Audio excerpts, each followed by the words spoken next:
Hi hello மக்களே, welcome back to my channel. இன்றைக்கி நீங்கள் பார்க்குறது பார்த்தீங்கன்னா ஒரு சிமிலி ஸ்நாக்ஸுங்க. அதோட பேர் கூட உங்களுக்கு புதுசாக இருக்கும்னு நினைக்கிறேன். அதுக்கு தேவையான பொருள் வந்து ஒரு 2 கப் அளவுக்கு கருப்பு எள். அதை வந்து நல்லா கல் மண் தூசி இல்லாமல் க்ளீன் பண்ணி வச்சுக்கோங்க. அதுக்கப்புறம் ஒரு 2.5 கப் அளவுக்கு கேழ்வரகு மாவு, அதையும் அளந்து எடுத்து வச்சுக்கிட்டு சப்பாத்தி மாவு பதத்துக்கு வந்து பசைஞ்சிக்கோங்க. இதை வச்சு தான் இப்போ நம்ம வந்து அந்த ஸ்நாக்ஸை செய்ய போகிறோம். அது கூட ஒரு 2 பிஞ்ச் அளவுக்கு சால்ட் உப்பு கலந்து பிசைஞ்சிக்கோங்க. சப்பாத்தி மாவு பதத்துக்கு பிசைஞ்சாச்சு. இப்போ இதை வந்து சின்ன சின்ன உருண்டையாக உருட்டி தட்டி எடுத்துக்கோங்க. அடை மாவுக்கு கேழ்வரகு அடை தட்டி சாப்பிட்ருப்பீங்க, ஒரு சிலருக்கு தெரியும்னு சாப்பிட்டவங்களுக்கு தெரியும்னு நினைக்கிறேன். கேழ்வரகு அடை எப்படி தட்டுவோமோ அதை மாதிரி இதை அடை மாதிரி தட்டி எடுத்து தோசைக்கல்லில் நல்லா வேக வச்சு 2 பக்கமும் திருப்பி வேக வச்சு எடுத்துக்கோங்க. இது மாதிரி ஒரு ஈரமான கிளாத்தில் மேலே வச்சு தண்ணி தொட்டு தொட்டு தட்டி எடுத்திங்கன்னா கைக்கு ஒட்டாமல் நல்லா அடை பதத்துக்கு தட்ட வரும். அதுக்கு அடுத்து பார்த்திங்கன்னா அடுப்பில் ஒரு தோசைக்கல் வச்சுட்டு அது காஞ்சதும் இது ஒன்று ஒன்றா எடுத்து போட்டு வேக வச்சு எடுத்துக்கோங்க. அதுக்கு வந்து மெயினாக நல்லெண்ணெய் யூஸ் பண்ணி வேக வச்சு எடுத்திங்கன்னா ரொம்ப நல்லது.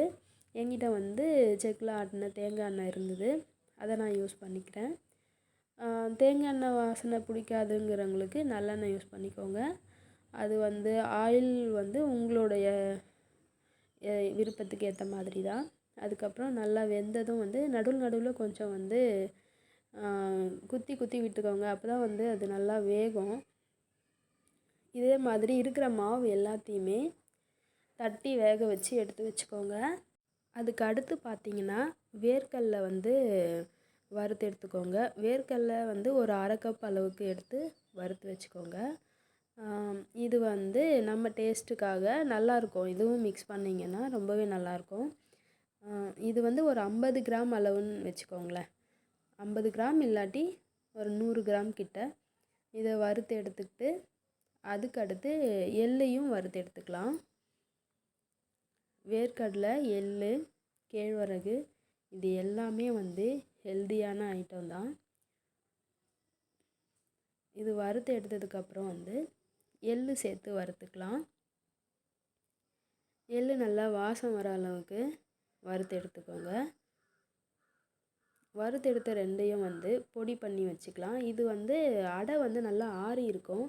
இப்போ வந்து இது குட்டி குட்டியாக பிச்சு எடுத்துக்கோங்க. நல்லா பிச்சு போட்டு அப்புறம் அதை மிக்ஸி ஜாரில் சேர்த்து பொடி பண்ணிக்கலாம். என்கிட்ட வந்து கருப்பட்டி வெல்லம் தான் இருந்துச்சு. அந்த வெல்லத்தை வந்து நான் நல்லா தூளாக நறுக்கிட்டு கொஞ்சம் போல் ஒரு 1/2 டம்ளர் அளவு தண்ணி விட்டு காய்ச்சி வடிகட்டி எடுத்துக்கிறேன். ஏன்னா அதில் ஏதாவது தூசி கல் இருக்கலாம் இல்லைங்களா.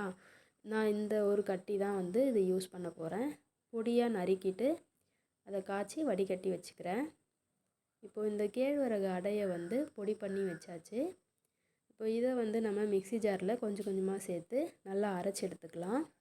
அதுக்கு அடுத்து வந்து இந்த எள்ளையும் வேர்க்கடலையும் அரைச்சிக்கலாம். இது நடுவில் வந்து அந்த வெல்லம் சொன்னேன் இல்லைங்களா, கருப்பட்டி வெல்லம், அதை வந்து நல்லா தூளாக நறுக்கி கொஞ்சம் போல் தண்ணி விட்டு நல்லா காய்ச்சி வடிகட்டி வச்சுருக்கேன். அது உங்களுக்கு காமிக்க மறந்துட்டேன். இப்போ இந்த கேழ்வரகு அடையை பொடி பண்ணியாச்சு. அப்புறம் வந்து அந்த வேர்க்கடலை எள்ளையும் பொடி பண்ணி ரெண்டதையும் மிக்ஸ் பண்ணிட்டேன். இப்போது அந்த கருப்பட்டி வெல்ல பாகையும் மிக்ஸ் பண்ணி நல்லா மிக்ஸ் பண்ணி வச்சுருக்கேன். இப்போ இதை வந்து நம்ம உருண்டை பிடிச்சிட வேண்டியதான். கையில் நல்லா நெய் தடவிக்கோங்க. நெய் தடவிக்கிட்டு நம்ம வேணுங்கிற சைஸுக்கு இதை உருட்டி வச்சுக்கலாம். இது ரொம்பவும் டேஸ்ட்டாக இருக்கும். எள், வேர்க்கடலை, கேழ்வரகு மாவு, கருப்பட்டி வெல்லம். கருப்பட்டி வெல்லங்கிறத விட உங்கள்கிட்ட வேறு எந்த வெல்லம் நீங்கள் வச்சுருக்கீங்களோ இல்லை நாட்டு சர்க்கரை அது மாதிரி எதாவது சேர்த்துக்கோங்க. ஆனால் வெள்ளை சர்க்கரை மட்டும் வேண்டாம்.